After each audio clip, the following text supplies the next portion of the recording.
Hello সবাইকে, কি অবস্থা সবার? আশা করি সবাই ভালো আছেন। Welcome to my daily blog. আজকের ব্লগটা সকাল থেকেই শুরু করলাম। তো সকালে ঘুম থেকে উঠে আমি ফ্রেশ হয়ে নিছি। আমি এখন সকালের নাস্তাটা করে নিব। এইখানে পরোটা আর ডিম পোচ খাইতেছিলাম। পরোটার সাথে ডিম পোচ কিন্তু আমার খুবই পছন্দ। তো খাওয়া দাওয়া শেষ করে এখন ছেলের জন্য খাবার রেডি করব। ছেলের খাবারটা রেডি করে নিলাম। আমার বাবাটাকে খাওয়িয়ে ঘুম পাড়িয়ে দিয়েছি। তো আমি আবার কিচেনে চলে আসছি। মা মহরমের খিচুড়ি রান্না করবে, তো ওইটার জন্য আর বললো যে আলু সিদ্ধ দাও। তো আলুগুলো আমি সিদ্ধ দিয়ে নিলাম।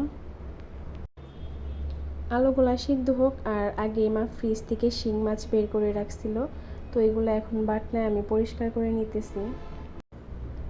দেখেন সবগুলা শিং মাছ একদম সাদা হয়ে গেছে। তো মাছগুলো আমি এখন কেটে নিব। আর আপুদের একটা টিপস দেই, শিং মাছ কিন্তু এইভাবে না ধুয়ে ফ্রিজে রেখে দিলে খুব তাড়াতাড়ি এই কালো অংশটা উঠে যায়। মাছের পেটের ভিতর অনেক ডিম ছিল, তো মাছগুলো আমি আস্তে আস্তে কাটতেছিলাম, পিচ করে নিতেছিলাম। তো সবগুলা মাছই আমার কাটা শেষ। এখন আমি ভালো করে ধুয়ে নিব। মাছ কিন্তু খুব ভালো করে ধুতে হয়, আর মাংস নাকি কম ধুইতে হয় আগে শুনতাম।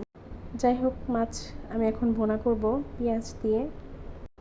তো সব মশলাগুলো দিয়ে নিলাম, ভালো করে কষিয়ে নিতেছি। আর মাছ রান্না করার সময় বললাম না যে সব ডিমগুলো একদম বের হয়ে গেছে, বের হয়ে ঝোলটা একদম ঘন হয়ে গেছে। শিং মাছ কিন্তু পাতলা ঝোল থাকলে খাইতে ভালো লাগে, কিন্তু মাছের ঝোল সব ঘন হয়ে গেছিল। তো ভাতও বসাই দিছি, মাছটাও ভুনা করা শেষ। মা আগেই লাউ আর মুরগির মাংস রান্না করে রাখছিল। ছোট আলুগুলা সব সিদ্ধ হয়ে গেছে, আমি সব খোসা ছাড়িয়ে নিতেছি। তো আলুর সব খোসা ছাড়ানো শেষ। দুপুরে আমরা এখন খাবো। তো আমি আমার প্লেটে শিং মাছ ভুনা, মুরগির মাংস আর লাউ একসাথে নিয়ে নিছি। আমি ফার্স্টে শিং মাছ দিয়ে খাইতেছিলাম। তো রান্নাটা মোটামুটি ভালোই হয়েছে। খাওয়া দাওয়া শেষ করে দুপুরে একটু রেস্ট নিয়ে বিকেলে এখানে আমার ননদে কাঁচা একটা আম ছিলতেছে। আমটা কিন্তু অনেক মজা ছিল, ও বিট লবণ দিয়ে ভালো করে মেখে নিতেছে। তো আমি আর ও মিলে আমটা খেয়ে নিছি। আর মা হচ্ছে মহরমের রোজা রাখছে। তো মা বলছিল যে বিকেলে বেগুন সিদ্ধ দিও। তো আমি আমাদের গাছ থেকে বেগুন নিয়ে আসতেছিলাম, মা এগুলো লাগাইছে।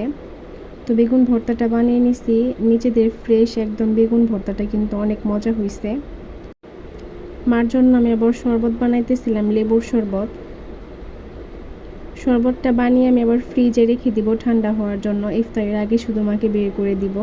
তো মার ইফতারি করা শেষ। আর রাতের খাবারের জন্য আমি এখানে চিতই পিঠা বানাইতেছিলাম। মাশাল্লাহ, আমি কিন্তু এখন অনেক সুন্দর চিতই পিঠা বানাতে পারি। তো সবগুলা পিঠে অনেক সুন্দর হয়েছে। আর আমার ননদ আইসা বলতেছে, ভাবি আমাকে একটু চা বানিয়ে দাও। ও কিন্তু এক কথা বললেই চা খোর। তো আমি এখানে দুধ চা বানাইতেছিলাম। আমি কিন্তু লিকারটা ভালো করে জাল দিয়ে নিছি, আর পরে আমি দুধ আর চিনি মিক্স করি। আর আমার দুধটা কিন্তু অনেক মজা হয়। তো চিনি আর দুধ মিক্স করার পর অনেকক্ষণ আমি জাল করে একদম ঘন করে নেই। দেখেন কি সুন্দর হয়েছে চাটা।